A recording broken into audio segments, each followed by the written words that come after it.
What is going on, everybody? It's Clint from the Die Hard MMA podcast, and this is the Undefeated Post-Weigh-In Show brought to you by Pub Sports Radio. We're talking UFC 271, big pay-per-view this weekend. I cannot wait for the fights on this card. This card is stacked. We're going to have a glorious weekend of violence before the Super Bowl. Just a nice little appetizer. It's delicious. Thank you. We are taking one final look at these fighters before they step on the scales.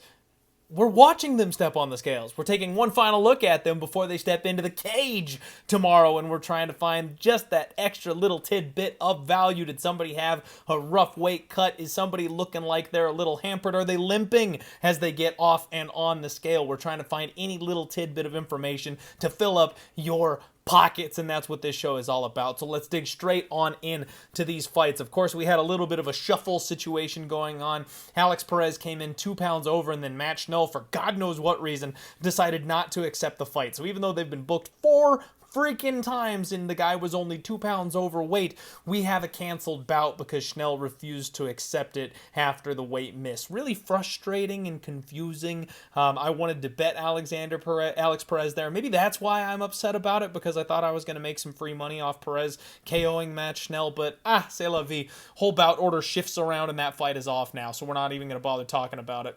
First fight of the night. I think they are punishing my guy William Knight for missing weight by 12 pounds. Let that sink in for a second. 12 pounds. This man came over by damn near 2 full weight classes. Like, this is a ridiculous, maybe historic weight miss by my guy Will Knight, and he looked angry. He looked super pissed. Now, he took this fight on short notice, so we know he didn't have the full time. He didn't have the full prep, but you got to bring in that fighter. You know, it's your job. That whole take of, if you accept the fight, you better be able to make the weight on time type of situation. I know a lot of people out there are talking about, he looks bad, he rolled off the couch, but no, he just fought a couple weeks ago. He didn't roll off the couch. It's just a matter of, he's such a giant human being. He has so much muscle on his body. It's a science to get that man down to 205 pounds, and he simply did not have the time to get that done. So I don't personally see this as, oh, red flag, bad cardio, oh, red flag, he's injured, his ankle hurt, he couldn't do his miles, he couldn't run. I don't think that's what any of this is. I think it was just a young fighter making a large mistake that he's not ever going to forget. Now, his opponent, Maxim Grishin, came in 206, so he made the 205-pound limit there. No issues, nothing crazy. He's not one of these guys that ever looks phenomenal on the scales or anything like that. So the fight gets moved up to heavyweight. Grishin didn't even blink. He went ahead and accepted the fight. Take notes, Matt Schnell.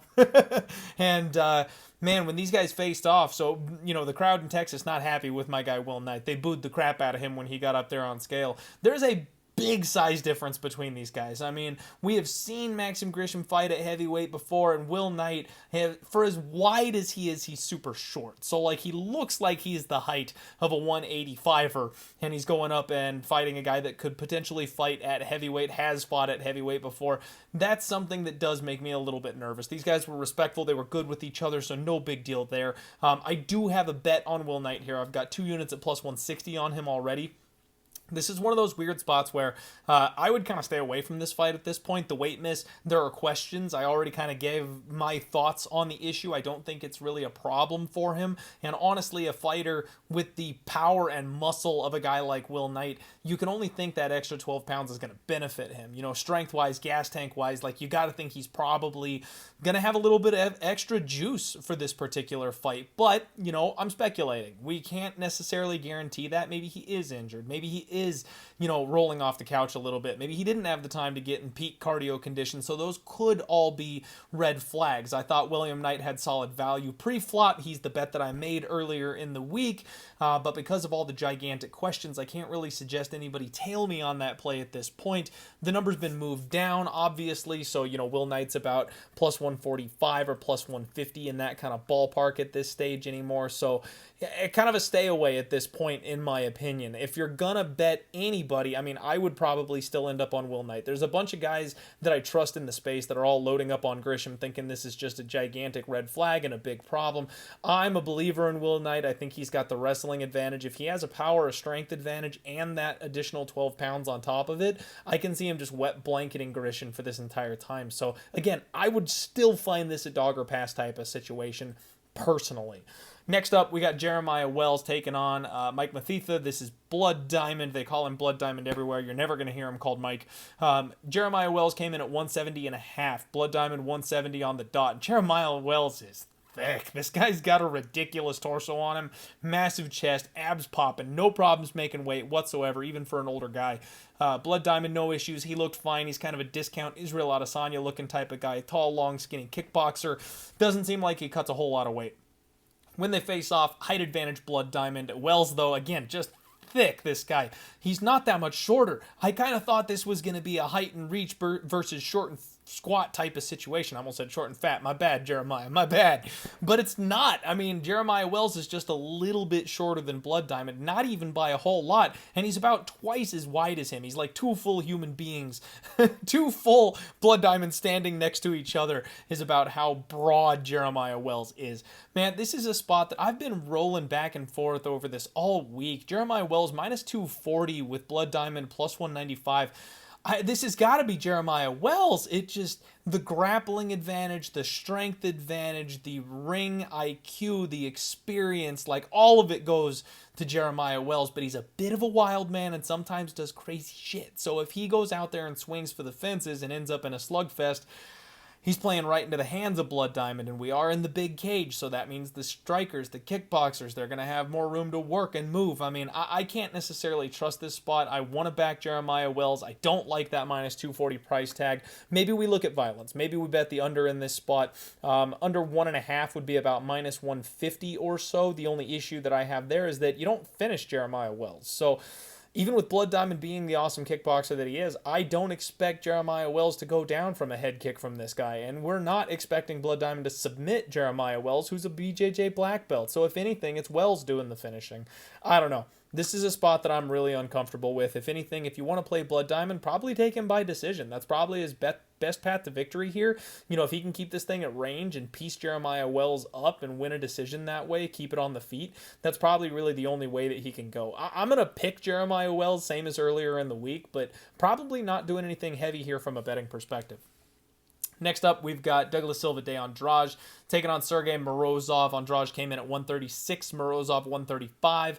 And Andrade is one of these guys, these Brazilian balloons. He is sucked out and shredded on weigh-in day, but he blows right back up and looks great on the night of the fight. Moved well, even though he was like super sucked out, he moved just fine. I didn't have any concerns with him getting back up to where he needs to be. Sergey Morozov, he had some heavy-looking eyes. That's one thing that we look for, you know, sensitivity to light, the rapid blinking, the half-shut eyes, the low energy. That's kind of what he looked like here, but at the scales, when they did the ceremonial face-offs, he looked fine. So I think it's one of those things where, yeah, he probably had a bit of a rough weight cut. Not something we should read too much into. Good face-off, respectful face-off. The hat makes Sergey seem a whole lot taller than he really is. These guys size up pretty well. I still think Sergey Morozov with that wrestling is probably going to be the side here. He's about minus 210 to come back on Andrade plus 175. We've seen Andrade spoil the show multiple times. So again, I'm going to say the chalk, the favorite here, but man, I just have not felt comfortable enough to pull the trigger on minus 210. Douglas Silva de Andrade is the kind of guy that can snap up a neck and choke your guy out without thinking twice. So a little bit nervous on that one. Honestly, guys, I don't have a whole lot of action on this card. I made three bets coming into this one, and they're all three on underdogs. The rest of this card seems super chalky to me. It seems like the favorites really should be the move, but all of them seem like they're just a little too big for me to want to go ahead and put my money on, so I'm not really sure how to approach some of these spots. Next up, we've got Jacob Malkoun taking on AJ Dobson.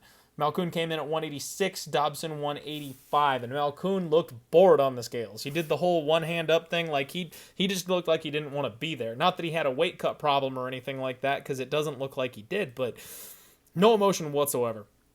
AJ Dobson is a big dude. big dude. He had no problem making weight, gave a big old confident flex up there. He's feeling himself. When they face off, AJ's got a size advantage here. Malkoun's a little bit thicker. We know he's the natural grappler, so that makes sense. It was a respectful face-off. I like this spot for AJ Dobson, and I talked about it on the Monday show that AJ Dobson is maybe the one guy that I'll buy into instead of flipping the Contender Series fade here. He opened up about minus 155. Money is flooded in on Malkoun. I can understand saying that, again, the Contender Series fade, the established UFC guy with wins at this level, shouldn't be the underdog here, and people have beat this thing down to, people have beat this thing down to about a pick'em, and because of that, I think now that there's value to go ahead and stand in front of the market and say, no. The right guy was favored the first time, and AJ Dobson, even though he's new to the UFC, I really do think that he's the goods. He's working out of a good gym, so we're not going to expect him to be a fish out of water when it comes to the grappling or the wrestling, and if he can just defend 1 or 2 takedowns, if Malkoun doesn't sub him early in round 1, round 2 starts on the feet too. So I think there's going to be opportunities for Dobson to land a KO shot. And we've seen Malkoun rock dropped, KO'd early before.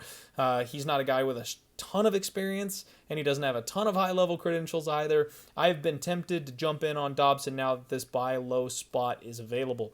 The total sitting at 2.5, and the under 2.5 doesn't sound too bad to me either. Minus 150 or so for the under 2.5 here kind of makes sense to me. If Dobson gets put on his back, he could get pounded out, he could get choked out, and obviously he can finish this fight with his fists. So the way that Dobson tends to fight or has fought historically, it's all been round ones. So I can absolutely see the under being something that hits here.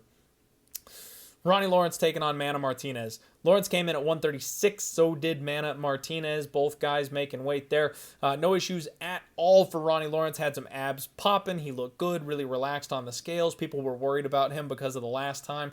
Mana Martinez, no problems at all. Looked good too. He's always having a good time up there. Dude's got a huge head, though. He's another one of these guys. Height advantage for Mana Martinez. Ronnie looking confident, kind of sizing his opponent up, smirking at him. You love to see that raw confidence, and these guys are roughly the same size.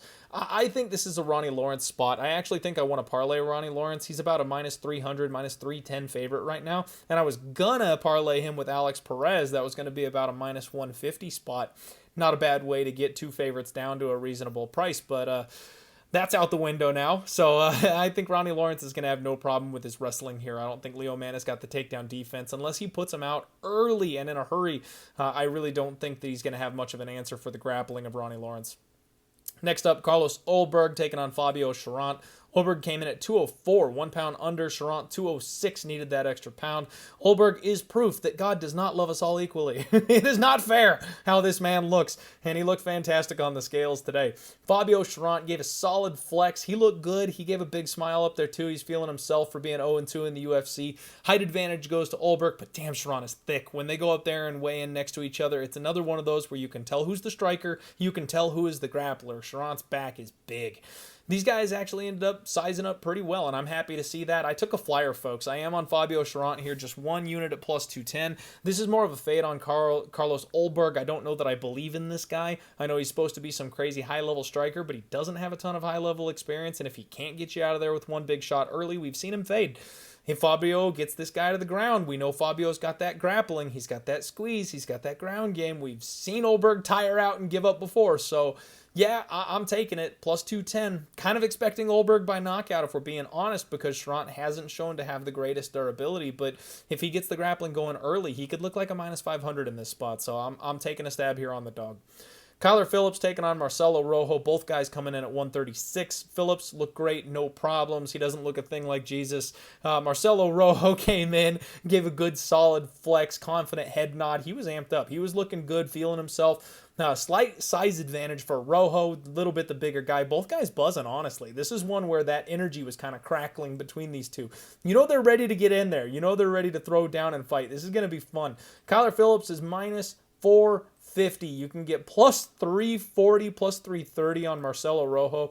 This is a spot where, geez, like I can't trust Kyler Phillips at that price tag. For a guy that throws spinning stuff as often as he does, the way he gassed out in his last fight, like those are just too big of questions for me. Now, I do think he should be favored. I do think he should win, but I don't think I can justify minus 450. So I'm not even going to parlay this guy. In fact, if anything, I'll degenerate sprinkle Rojo inside the distance or something crazy like that. Now, Phillips by submission is like 5-1, and that's been the Achilles heel of Marcelo Rojo.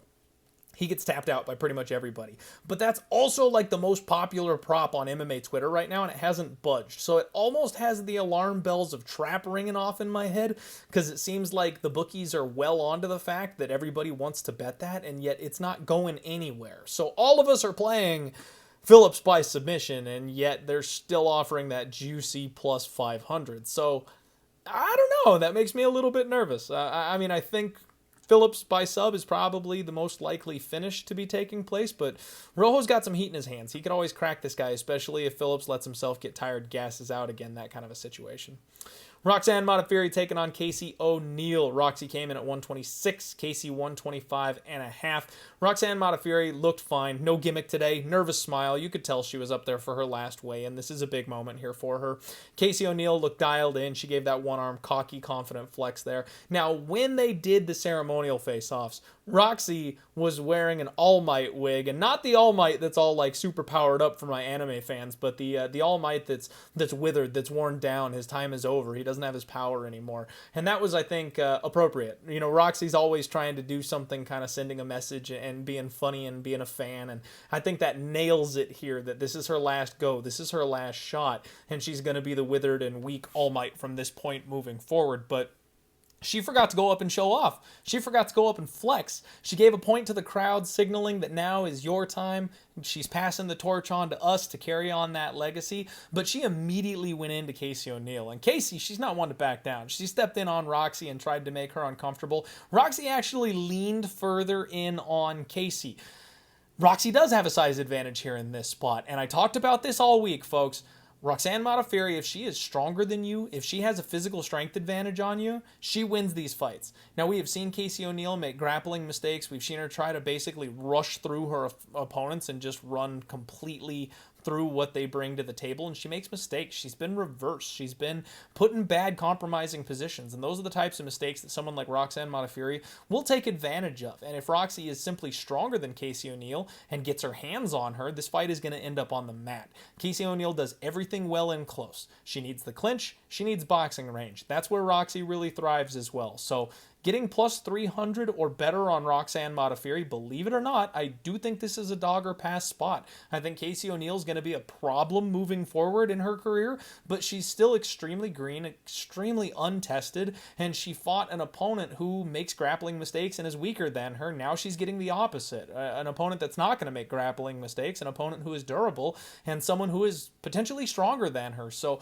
I talked about it earlier in the week that I wanted to bet Roxanne Modafferi, but I needed some confirmation. I have a rule that you don't bet on retiring fighters. I try not to do that because it's that one foot in the grave kind of thing. And honestly, Roxanne Modafferi's attitude of not even worrying about the crowd, making a beeline straight for her opponent, and then getting in her opponent's face, those are the types of signals that let me know she's dialed in.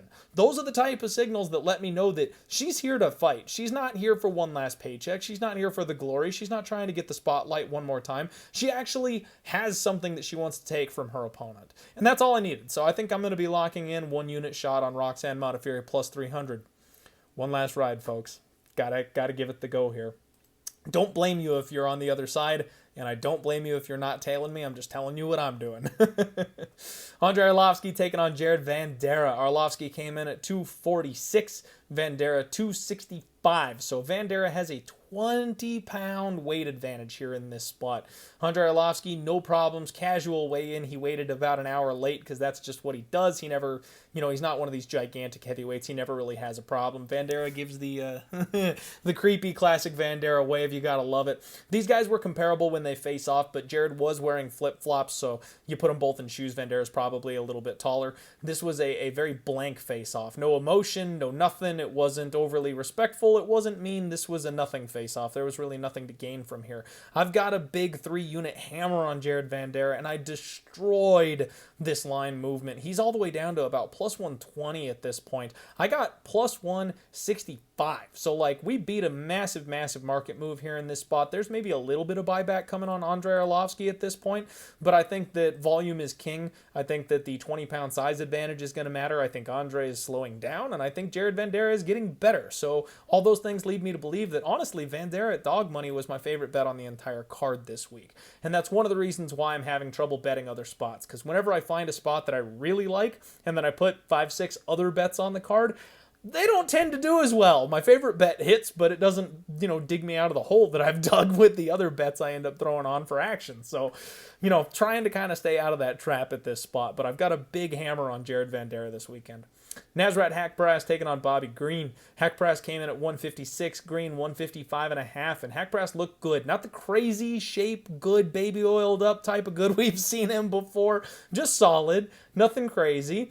Bobby Green looked a little bit out of it on the scales today, if I'm being completely honest with you. He threw up a peace sign and he rolled right on out, and that's something we don't see from Bobby. He's always way more energetic than that. That's not the intensity that I expect. However, when they got in front of the fans, things completely shifted. Bobby Green came out, he ripped his shirt off and threw it into the crowd. I mean, this is the Bobby Green that I was expecting. Screaming, pounding his chest, getting up in his opponent's face. This was a very intense face-off. Both these guys are absolutely ready to go, and Dana was freaking out trying to keep them apart from one another. So this is a spot that I've had a trouble with all week. Bobby Green is my boy. I absolutely believe in Bobby Green. I think Nasrat Haqparast probably has a higher ceiling than him, but at this point in time, Bobby Green is the better of the two fighters. The problem is they're almost the exact same. They both rely on volume. They both have fast hands. They do what they do, and they just box people up. Bobby Green has a tendency of fighting close with his opponents.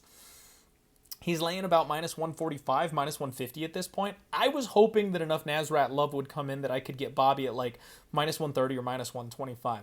That hasn't happened. You can still get Nasrat at plus 120 or plus 125. Guys, I just think this fight is going to be so close. I think this is going to be razor hair thin close, and I have no interest in sweating out a ticket on either side in this fight, I've decided. This is one that, it's funny, the gambling degenerate has left me because I, normally speaking, would have had to have a bet on this fight. This thing is going to be high pace, it's going to be fast, it's going to be intense, and you're not going to have any idea who the judges are going to give it to at the end of the day. So you can argue that there's value on the dog in that case. The younger fighter with the higher ceiling, getting the plus money, that's probably the move. But the fact is, I think Bobby Green is the better fighter, and he's got a higher level of experience at this point. That's the side that I want to be on, but I'm not laying minus 150 to do it. So at this point, I'm going to go ahead and pass. I'm still picking Bobby Green. Alexander Hernandez taking on Renato Moicano. Both guys came in at 156. Hernandez is an absolute brick, folks. Just, poof, this guy is thick. And he was focused and dialed in. Renato Moicano looked fine, no issues, kind of a blank face up there. This was a super intense face-off. Like, Alexander Hernandez got in the face of Moicano. Moicano is taller, but neither guy was backing down here in this spot. One thing that has really swayed me in this spot is if you look on Twitter for Dana White's view of this, when they do the film, they put the camera right over Dana White's shoulder so you can see the guys and hear what they're saying to each other. When they get in and they're facing off against each other like this, you can see their forearms. Moicano's are like this. Hernandez's are like this. I mean, just the sheer physicality difference between these two men, I think has kind of pushed me over the edge. I have been tempted all week on Alexander Hernandez. I talked about it on Monday that I thought my initial read was this is a buy low spot on Alexander Hernandez. I don't like Moicano very much personally. He's got the durability issues and concerns, and I've been this close to betting Alexander Hernandez all week, but it keeps playing in my head that Moicano is the better striker and we're in the big cage, and we've seen Alexander Hernandez slow down in these situations. And the more I've thought about it, the more I realize, Moicano is probably a better boxer, but he also really relies on his grappling anytime he gets in trouble on the feet. And Alexander Hernandez is not going to let this guy take him down. These jiu-jitsu Klingon type of trips, that's not going to get Hernandez to the mat. And you know what? Moicano is a guy that's got slick hands, but he doesn't have that crazy power. Like I mentioned, those skinny wrists, that actually matters. You can't generate a whole ton of force with those twiggy little forearms. So he does kind of volume guys up. And yeah, he's hit some people with some big shots, but Alexander Hernandez also hasn't really been chinny. He's a guy that